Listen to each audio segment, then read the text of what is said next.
오늘 본문 말씀 가지고 악한 통치자들에 대한 하나님의 심판 기원이라는 제목으로 주님의 말씀 함께 나누도록 하겠습니다. 인간은 기본적으로 다 악하고 또 죄를 짓고 이기심 가운데 자기중심적으로 살아가는 존재입니다.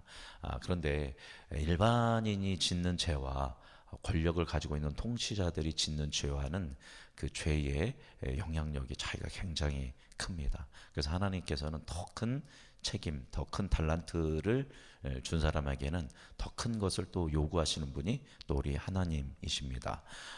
우리가 생각하기에 통치자들이 자기가 잘나서 지도자가 되고 통치자가 되고 권력자가 되는 것 같지만 그 통치의 모든 것은 누가 허락하셨을 때 하나님께서 허락하셨을 때 주어지는 것이다. 그래서 통치자들은 하나님을 경외하며 정의와 공의로 세상을 다스려야 한다라는 것입니다. 우리 1절 같이 읽어보겠습니다. 58편 1절 읽어볼까요? 통치자들아 너희가 정의를 말해야 하거늘 어찌 잠잠하냐. 인자들아 너희가 올바르게 판결해야 하거늘 어찌 잠잠하냐. 통치자들, 권력자들이 정의를 해야 하는데 잠잠하고 올바르게 판결해야 하는데 구부러진 판결을 너희들이 왜 그렇게 하고 있느냐. 자, 2절 읽어보겠습니다. 아직도 너희가 중심의 악을 행하며 땅에서 너희 손으로 폭력을 달아주는도다.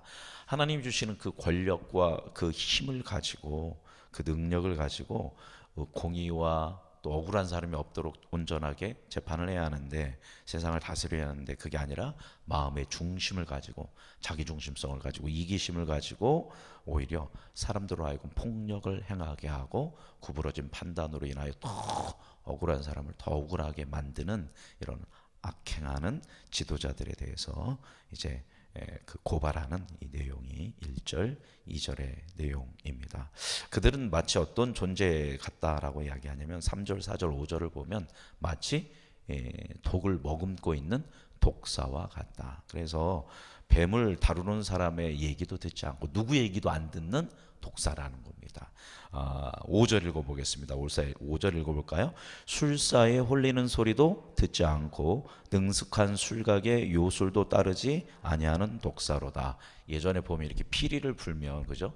코브라가 이렇게 올라오지 않습니까? 그죠? 옛날에 술사라든가 이런 사람들이 뱀을 잘 이렇게 훈련시켜 가지고 그걸 가지고 사람들을 이제 홀리는 그런 역할을 하기도 했고 앞에 보면 뱀을 다루는 사람들 얘기가 나옵니다. 심지어 누구 얘기도 안 듣나 그런 악한 이들의 얘기도 듣지 않는다. 누가 그 능력을 갖고 있고 권력을 가지고 있는 통치자들이 술객의 얘기도 듣고 누구 얘기도 않고 다 누구 생각으로만 한다. 자기 생각으로 자기 중심적으로 악을 행한다라는 겁니다. 그러니까 이런 사람들은 답이 있습니까? 없습니까? 답이 없어요.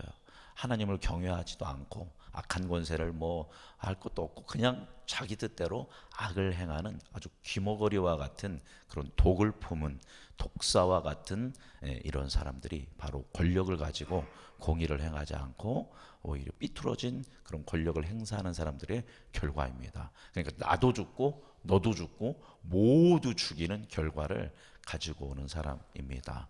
예전에 본 회퍼라는 신학자의 목사님이 그런 얘기를 했습니다. 미친 이제 정신 나간 운전 기사가 막 그 버스를 가지고 막 사람들을 막 죽이고 있으면 어떻게 해야 돼요? 그 기사를 그 버스에서 내려야 한다라는 겁니다. 아주 심판과 같은 그런 얘기입니다. 그래서 다윗이 봤을 때 그런 악한 통치자들, 악한 권력을 가지고 있는 사람들은 분명하게 하나님께 뭐를 받아야 돼요?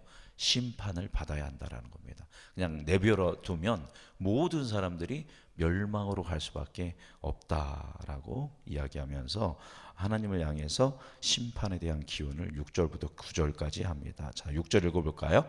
하나님이여 그들의 입에서 이를 꺾어소서 여호와여 젊은 사자의 어금니를 꺾어내시며. 자, 여기 보면 그들을 죽여주십시오. 그들을 뭐 어떻게 해주십시오가 아니라 그들의 뭐를 꺾어달라? 이를 꺾어달라. 젊은 사자의 어금니를 꺾어내라. 사실 이 통치자들이 악을 행하는 건 뭘로 악을 행합니까? 입으로, 그죠? 자신의 입으로 악을 행하는 겁니다. 권력자들이니까 말로 사람을 죽이고 살리지 않겠습니까? 그러니까 그들의 이를 꺾어달라. 젊은 사자의 어금니를 꺾어달라. 그 이로 사람들을 해하지 못하도록 그들의 이를 꺾어달라라는 겁니다. 죄는 미워하되 누구는 미워하지 말아라. 사람을 미워하지 말아라. 지금 다윗은 그 악한 사람들에 대하여서도 물론 분노하지만 그것보다 더 큰 분노는 그 악한 사람들의 마음의 중심에 있는 뭐에 대해서? 악에 대해서, 이기심에 대해서, 사람을 악마로 만드는 그 악마성에 대해서 하나님 심판하여 달라라고 이야기하는 겁니다. 7절 읽어보겠습니다. 그들이 급히 흐르는 물같이 사라지게 하시며 겨누는 화살이 꺾임 같게 하시며. 그래서 이제 와디라고 하는데, 우리 대한민국은 땅이 너무 좋아서 물을 흡수해서 가두죠. 그래서 물을 이렇게 쭉 계속 흘러내지만 이스라엘의 물은 그냥 쭉 빠집니다. 그래서 어디에 호수가 생길 수가 없습니다. 그래서 물이 한번 오면 와디라고 해서 엄청난 홍수처럼 팍 지나갑니다. 그 홍수에 휩쓸리면 사람이 죽는데, 그런데 이제 조금만 지나면 그 물이 다 뭐예요? 싹 없어집니다. 왜냐하면 그냥 물을 땅이 그냥 다 빨아버리니까. 마치 그것처럼 급류가 갑자기 사라지는 것처럼 그렇게 악인들을 사라지게 하시고 그들의 뭐를 꺾어달라? 화살을 꺾어달라. 화살이 이제 약하고 연약한 사람들을 향하여 발사된 그 화살이 미치지 못하게 하여 달라. 그래서 소멸하는 달팽이 같게 하시고 아이가 햇빛을 못 보는 아이처럼 그렇게 악인들을 막아주시고 그들을 소멸하여 달라고.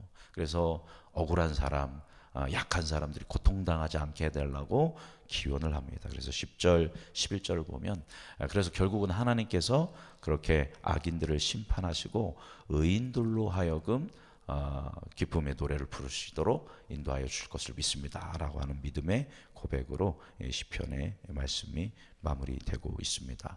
이 다윗이 이런 시편을 할 때는, 그리고 예언자들도 마찬가지고 예언을 할 때는 분명한 신앙과 믿음이 있습니다. 그건 뭐냐면 악은 반드시 뭐한다? 하나님에 의하여 심판을 당할 것이다. 그리고 억울한 사람들, 고통당하는 사람들은 분명하게 하나님의 때가 되면 그 고통과 억울함을 풀어주실 것이다 라는 그런 분명한 믿음을 갖고 있다라는 겁니다. 그리고 또 한 가지 여기서 말씀을 통해서 볼 수 있는 것은 악인 자체를 하나님께서 미워하시는 게 아니라 악인들이 가지고 있는 무엇을, 그 악을 미워하시는 거죠. 근데 문제는 돌이키면 되는데 지금 돌이키지 않는, 마치 아무 얘기도 듣지 않는 독사와 같은 그런 사람들은 결국 뭐 받을 수밖에 없다? 하나님의 진노의 잔 심판을 받을 수밖에 없다. 그것이 공의의 하나님의 선택이다라는 것을 이 말씀이 우리에게 보여주고 있습니다. 그래서 우리가 오늘 이 말씀을 붙들고 기도할 때 때로 우리 억울할 때가 있습니다. 그죠? 나의 의도와 다르게 상황이 펼쳐질 때도 있고, 또 어떤 심판과 어떤 적용들을 받을 때도 억울할 때도 있습니다. 경제적으로, 인간관계적으로, 모든 그런 억울한 때에 이 억울함은 누가 알고 계세요? 하나님이 알고 계시니까 하나님께 맡겨드리고, 그래서 억울함과 불의와 차별이 이 세상 가운데 끝나게 해주시고, 나의 그런 모든 상황을 주님 아시고 약한 통치자들, 그 안에 있는 악을 하나님 진멸하여 주시고 하나님의 공의와 하나님의 정의, 억울함이 풀어지는 하나님의 나라가 우리 가정 가운데, 우리 교회 가운데, 이 민족과 열방 가운데 세워지게 해달라고, 우리도 이 다윗과 같이 공의의 하나님을 신뢰하며 그렇게 믿음으로 기도하고 자유함을 누리는 은혜가 여러분 모두에게 있기를 주님의 이름으로 축복합니다.